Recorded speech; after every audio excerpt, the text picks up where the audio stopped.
My name is Daniel Morgan, and what I'm about to tell you is something that has haunted me for over a decade.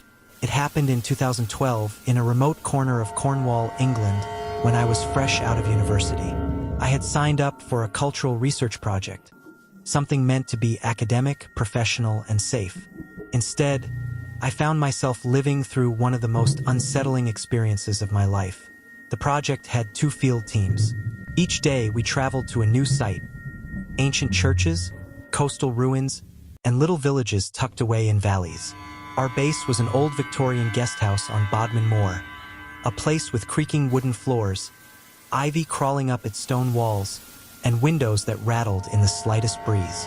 The house itself was built in a U-shape, with only one main gate that locked from the inside. Once sealed, no one could enter or leave without the heavy iron key. At first, the place seemed charming in a rustic storybook sort of way. But something about the silence at night made the hair on my neck stand on end.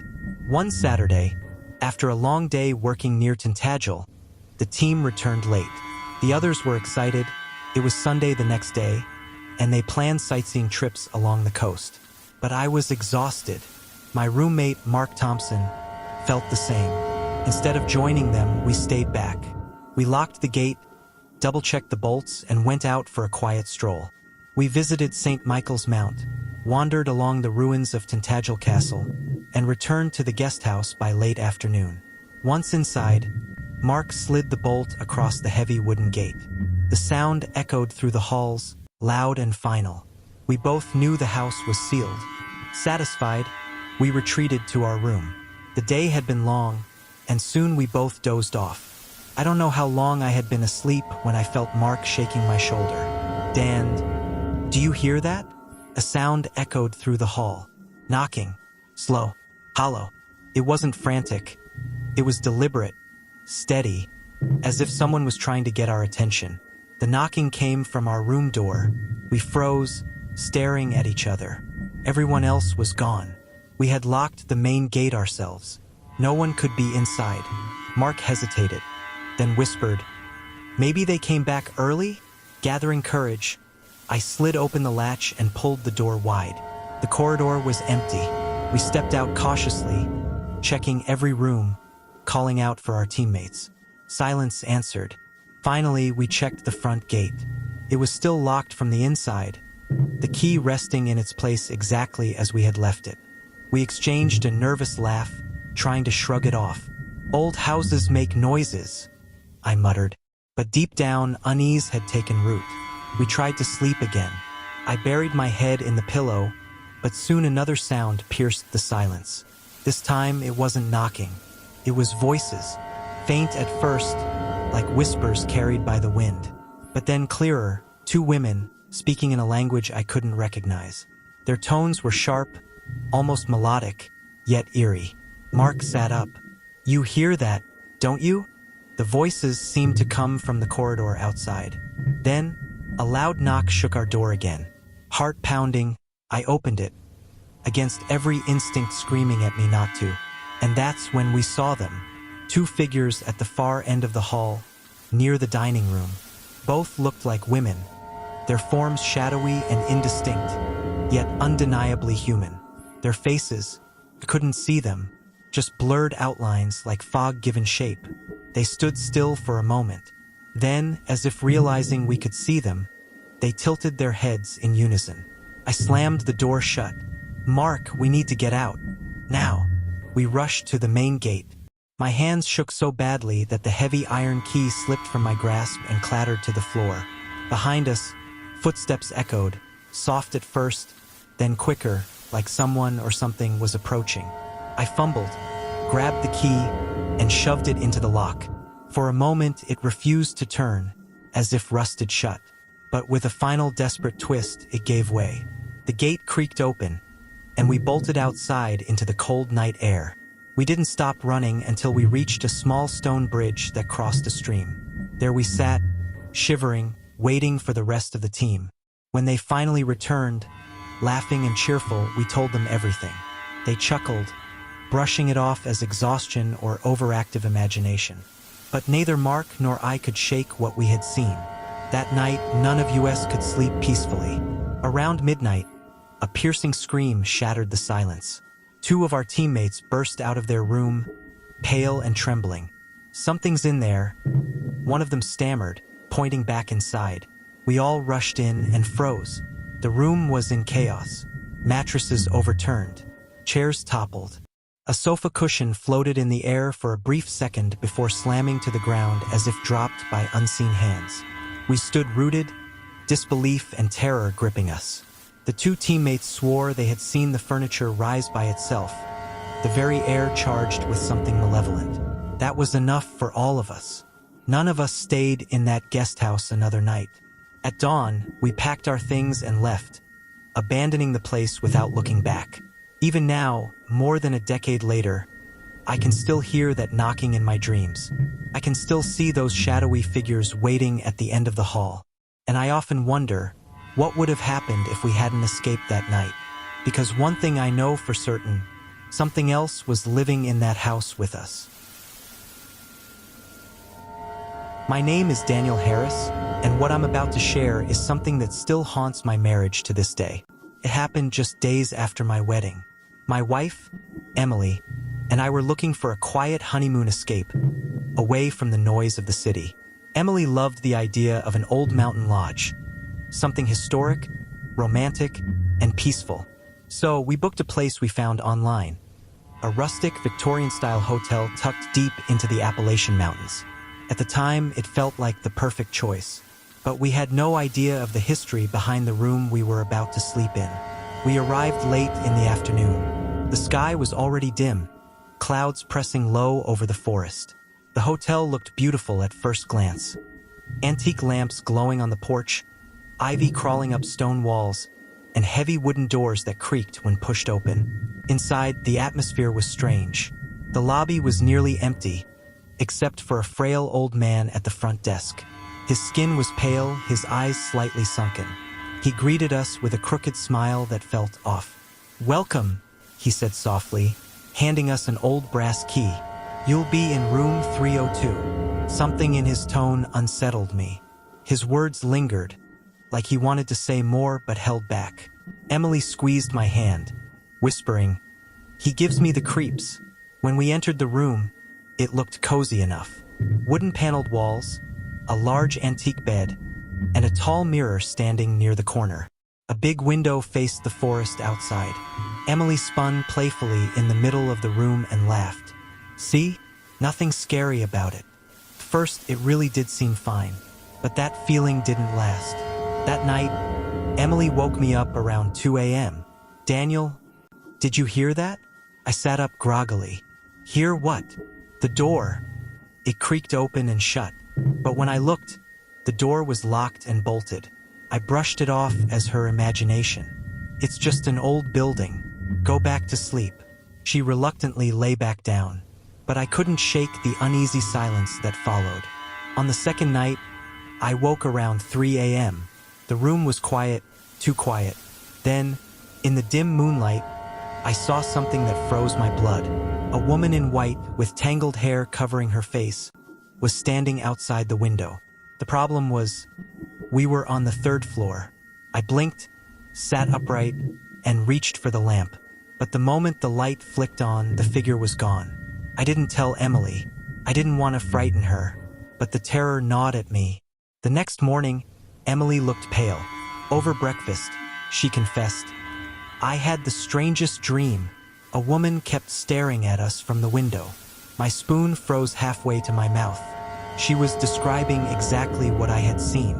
That evening, we returned to the room, only to find something strange. The tall mirror in the corner, perfectly smooth the day before, now had deep scratch marks running across it, as if clawed by something sharp. Emily frowned. "That wasn't here before, was it?" I shook my head. I didn't want to admit how disturbed I was. Later, Emily screamed from across the room. When I rushed to her, she pointed at the mirror, trembling. "Daniel, I just saw your reflection in there, but you weren't standing near it. You were across the room." Her voice cracked. I had no explanation. That night was the worst. Strange knocks echoed down the hallway, growing louder, closer. Then, Wet footprints appeared in the corridor, leading toward our locked door. Emily clutched my arm, whispering, "Someone's coming." The lights flickered violently. The TV turned on by itself, static buzzing loudly. Then, in the middle of the static, a pale face appeared. The same woman from the window, staring unblinking. Emily screamed. We jumped off the bed, wrapped ourselves in blankets, and huddled on the floor. A dark shadow began to form near the mirror, stretching taller, closer, creeping toward us. We stayed that way, trembling, until dawn's first light finally broke. In the morning, I stormed down to the front desk. The old man looked at me as if he already knew what I was about to say. "You stayed in room 302, he muttered. His voice was heavy with regret. "4 years ago, a young bride took her own life there on her honeymoon. Her husband was never found. Since then, we've tried to keep that room closed. But sometimes, fate decides otherwise." Emily grabbed my hand. "Daniel, let's just leave." And so we did. Or at least we tried to. We loaded our bags and drove off. But the GPS on my phone stopped working, flashing no route found. No matter how many turns I made, the road kept looping back to the same stretch. Emily's voice trembled. "Why are we going in circles?"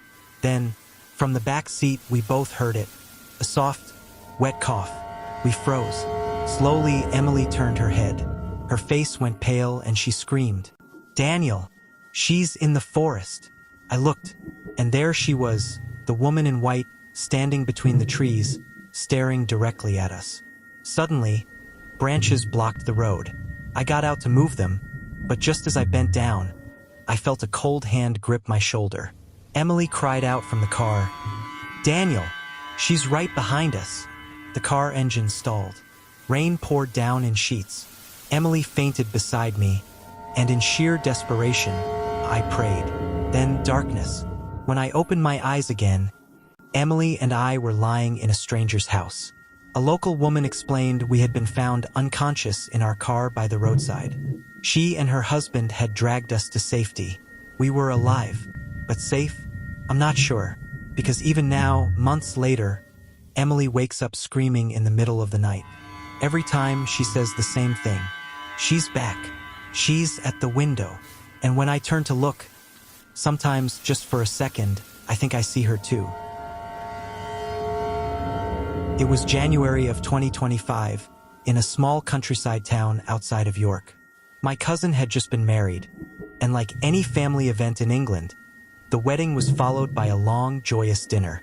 After all the laughter, dancing, and late-night tea, 6 of us cousins, along with my cousin's husband, decided to go out for another meal together. By the time we finished and returned home, it was close to 2 in the morning. That night, I stayed at my grandmother's old house with my little sister, Amelia, who was only 10 years old. I should explain something about myself.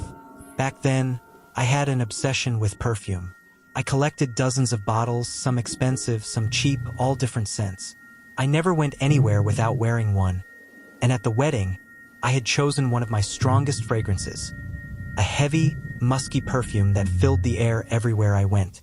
Even though I wasn't feeling well, I was running a slight fever from being out all day, I was still excited. The buzz of the wedding was still in my head.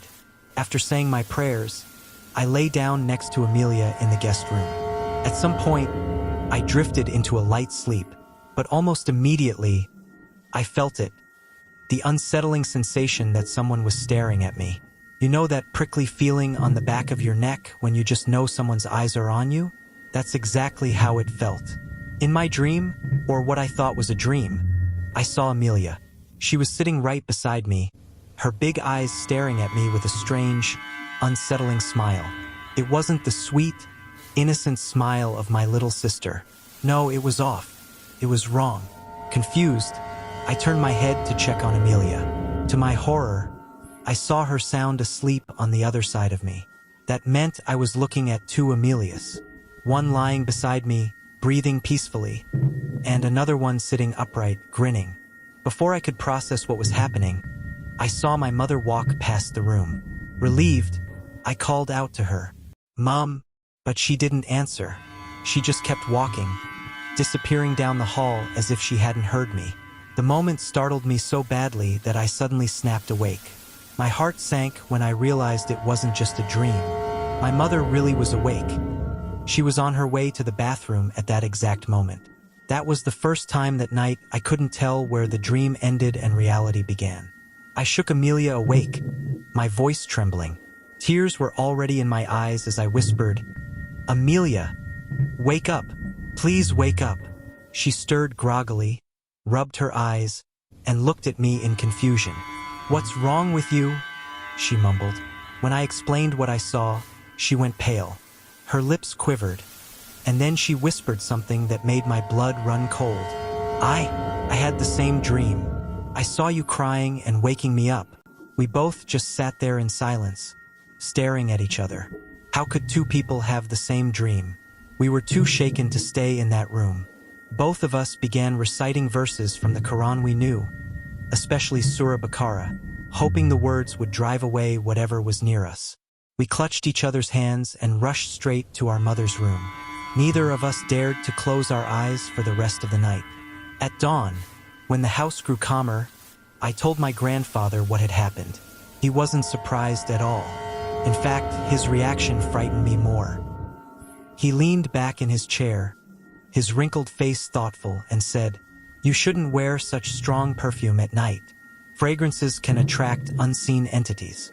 And this house," he paused, lowering his voice, "this house has always had disturbances, strange things.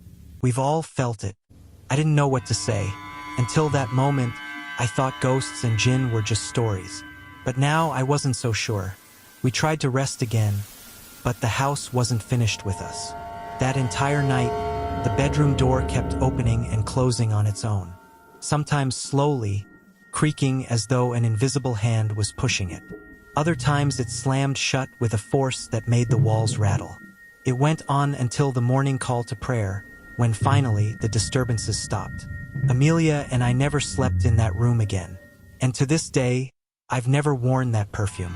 Because whenever I smell a strong musky scent, I remember that night, the night I saw two versions of my sister, and I learned that sometimes dreams aren't just dreams.